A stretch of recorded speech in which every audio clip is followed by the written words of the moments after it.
So guys, এটা হচ্ছে আমাদের এয়ারবিএনবির এন্ট্রি গেট।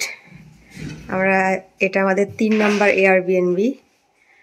মানে এতটা বড়, দিস ইজ সো হিউজ। দেখাচ্ছি, ঢুকেই আমাদের 3টে টয়লেট। আমি মৈনাককে বলেছি যে কিচ্ছু করবে না, আমি আগে ভিডিও নেব। ঢুকেই এত বড় একটা, কি বলবো এটাকে, ড্রয়িং রুম। আর মানে এখানে তো আরো 2টো কাপাল নিয়ে থাকা যাবে, এত বড় সাইজের। পুরো হচ্ছে রাজ দরবার। আমার ব্যাগ রয়েছে ওখানে।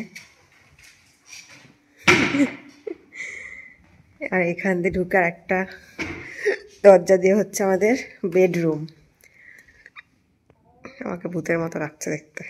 যাই হোক, এই দরজাটা খোলা যায়, যেটা বললো যে বাইরের নয়েজ আসবে, তো রাতে না খোলাই ভালো।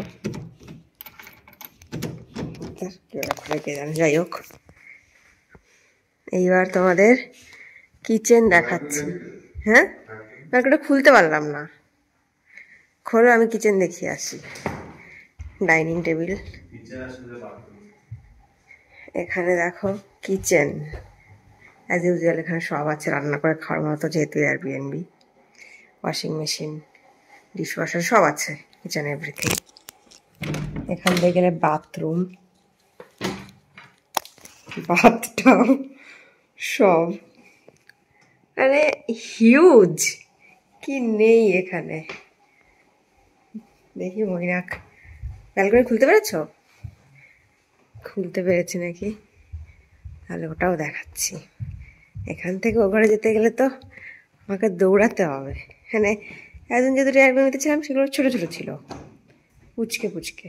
এটা খুলতে বারণ করলো যদিও বাহিস, যে নয়েজ হবে, বাইরে থেকে নয়েজ আসে।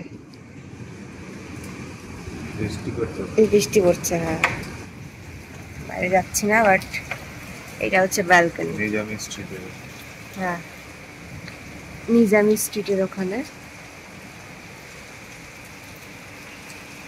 হচ্ছে আমাদের রুম ট্যুর।